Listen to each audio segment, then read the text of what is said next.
Laporan teks observasi. Apa itu laporan teks observasi? Sebetulnya Anda sudah melakukannya atau setidaknya pernah melakukannya. Ketika Anda berkunjung ke suatu tempat, suatu daerah, ke museum, ke kantor sejarah, Anda sebetulnya sudah melakukan observasi. Hanya saja belum sempurna. Ketika Anda sempurnakan, informasinya dapat, kondisinya bisa terlihat dengan jelas, situasinya juga bisa tercerna dengan baik oleh yang membaca atau yang menonton, Anda sebetulnya sudah melakukan laporan teks observasi.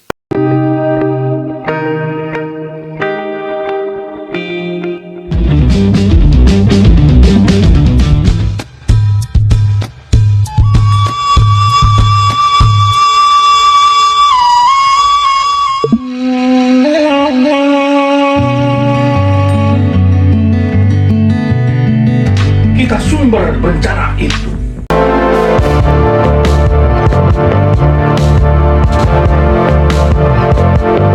Teks laporan hasil observasi atau report berisi penjabaran umum mengenai sesuatu yang didasarkan pada hasil kegiatan observasi. Kegiatan observasi merupakan kegiatan pengumpulan data atau informasi melalui pengamatan langsung atau peninjauan secara cermat di lapangan atau di lokasi.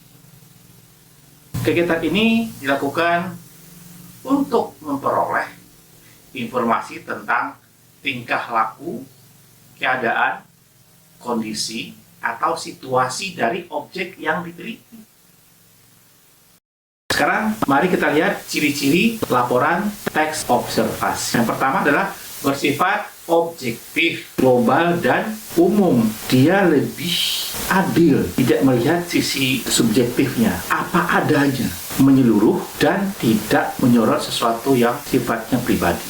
Yang kedua, objek yang akan dibicarakan atau dibahas adalah objek tunggal. Jadi, fokus kepada satu objek saja. Ketika kamu berkunjung ke museum, carilah objek yang tunggal. Atau museum itu yang tunggal. Ditulis secara lengkap dan sempurna. Yang keempat, ditulis berdasarkan fakta sesuai dengan pengamatan yang telah dilakukan. Jadi, faktanya tidak boleh dibohongkan, harus sesuai dengan fakta. Yang kelima, informasi teks merupakan hasil penelitian terkini yang sudah terbukti kebenarannya. Jadi, kalau ada fakta yang lama, ada beberapa fakta yang lama, agak lama, dan yang sekarang, ambil yang sekarang. Jadi faktanya sekarang pasti akan ada di situ revisi dan penyempurnaan. Yang berikutnya, yang F, tidak mengandung prasangka atau dugaan atau pemihakan yang menyimpang atau tidak tepat. Jadi itu namanya subjektif. Itu tidak boleh ada dalam teks laporan observasi. Dia harus objektif, tidak mengandung prasangka atau duga. Yang G, yang berikutnya adalah saling berkaitan dengan hubungan berjenjang antara kelas dan subkelas yang terdapat di dalamnya. Jadi kalau dia ada beberapa tingkatan, jadi ada keterkaitan. Tidak boleh berdiri sendiri, gitu ya.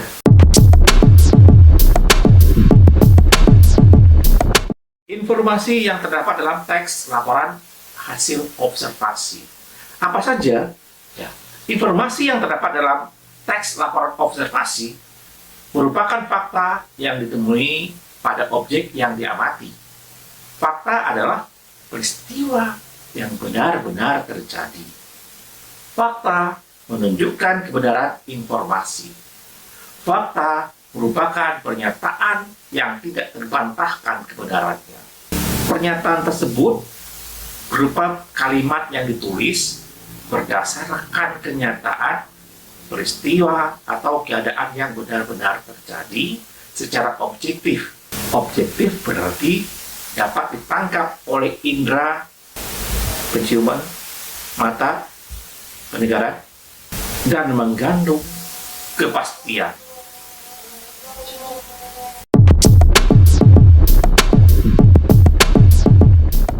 Sekarang, mari kita lihat struktur dan kaidah kebahasaan teks laporan hasil observasi. Struktur itu ada 4. Yang pertama, definisi umum, yang kedua definisi bagian, yang ketiga definisi manfaat atau perilaku, dan yang keempat penutup atau simpulan. Nah, di dalam definisi umum merupakan pembukaan yang berisi pengertian mengenai suatu yang dibahas dalam teks. Jadi ini merupakan pembukaan. Dia dilaporkan secara umum. Biasalah kan kalau kita akan melakukan suatu harus ada awalnya yang mencakup secara keseluruhan. Itu definisi umum. Kemudian definisi bagian. Definisi bagian merupakan bagian yang berisi isi pokok dari setiap paragraf atau penjelasan rinci. Jadi dia dijabarkan lagi, dirinci lagi. Satu bagian ada rinciannya. Bagian berikutnya ada rinciannya. Jadi ini dahan, ada ranting-rantingnya. Ini ranting itu adalah bagian-bagian. Lanjut, ketiga, definisi manfaat atau perilaku merupakan bagian yang menjelaskan manfaat dari sesuatu yang dilaporkan. Biasanya untuk benda mati. Sementara itu, untuk mendefinisikan benda hidup, definisi yang digunakan adalah definisi perilaku. Jadi di sini dibedakan ya. Kalau dia benda mati, manfaatnya. Sementara untuk mendefinisikan benda hidup digunakan adalah definisi perilaku. Perilaku itu seperti apa? Kan bisa kita lihat, bisa kita dengar, bisa kita rasakan. Dan yang terakhir adalah penutup atau simpulan. Nah, penutup atau simpulan merupakan bagian rincian akhir teks laporan. Penutup dapat berisi simpulan yang merupakan tanggapan atau interpretasi penulis tentang objek yang dibahas. Penutup atau simpulan bersifat opsional. Artinya boleh ada dan boleh tidak. Jadi simpulkan saja, kira-kira kita mendapatkan poin-poin apa saja dari laporan itu. Itu adalah penafsiran dari si pengarang. Untuk latihan, saya sudah membuat sebuah laporan observasi dalam bentuk tayangan ya. Nah, silahkan kalian simak. Nanti tayangan ini kalian buat dalam bentuk tertulis. Silahkan kalian cermati kosakatanya, terus deskripsinya. Kemudian nanti ketika kalian membuat laporan observasinya, kalian boleh menambahkan. Dan jangan lupa, laporan itu nanti berdasarkan struktur yang sudah kita rancang tadi ya. Oke, selamat menyimak. Assalamualaikum warahmatullahi wabarakatuh. Selamat pagi. Ya, masih dengan saya Zulfian Rikoto. Kita sekarang sedang berada di Maninjau, tepatnya di pemandian Ayange Hot Spring. Ya, ini air ini sudah puluhan tahun. Dulu sewaktu saya masih kecil, saya sering mandi di sini. Setiap pagi hawanya panas. Ya, cenderung panas ya, lebih daripada hangat. Kalau kita mandi sangat bagus untuk kesehatan kulit. Kenapa? Karena airnya mengandung belerang. Menurut ilmunya, air ini dari dari saluran Gunung Merapi. Jadi panasnya dari vulkaniknya Gunung Merapi. Tuh ya.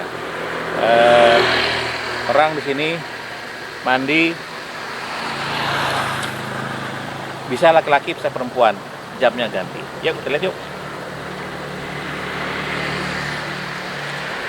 Lihat sini untuk jalannya bisa mobil, kita masuk mobil tadi. Nah, ini adalah air buangannya nih.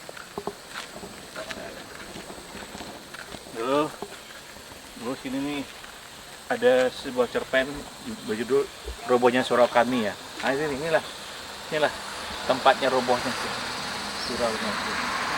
Robohnya Surau Kami karangan karya A. Nasution.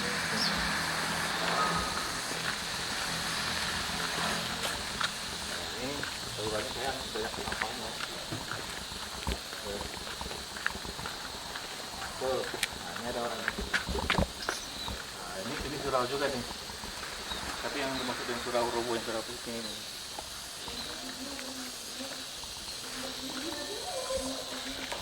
Nah, ini dia. Assalamualaikum. Woi, mandi ya? Nah, sini, masuk aja, nggak apa. Inilah penampakan dari Ayange air panas hot spring. Ini luasnya sekitar 8 meter kali sebenarnya di sini itu pada panik sorot aja nggak apa-apa ya kan. Angin tak ianya lumayan ya. Nah ini untuk mandi. Nah ini coba itu perhatian sobat, dilarang mandi telanjang. Bukan tuh ya, nanti dia tuh berendam semakin lama berendam semakin enak. Enggak tuh, coba itu sumber airnya yang ada keluar gelembung udara itu sumber airnya. Semua lokasi ini ada sumber airnya itu. Terus airnya sini, dia keluar sini, enak. Ini ya, dia keluar sini. Jadi air sabun, air kotor. Terus habis ini nih. Tuh. Terus itu bagi yang membutuhkan, sekarang sudah ada tempat kamar bilas, toilet. Ini musolanya, musola Nur Al Amin ya. Jadi bisa sholat di situ. Sayang kondisinya mungkin barangkali karena masih pandemi ya. Tidak butuh perawat. Tapi air kalau ingin bersih, semakin subuh semakin bagus, semakin bersih airnya. Coba lihat inilah, itu di situ tuh juga hawanya juga ada panas-panasnya. Oke, itu saja. Coba ini waktu pandemi kemarin itu sempat ditutup karena tidak boleh dikunjungi oleh orang untuk mengurangi penyebaran virus corona. Saja ya. Nanti kita coba mandi di sini. Oke, kita sekarang mau menuju ke kalau ampe-ampe. Yuk, kita tuju.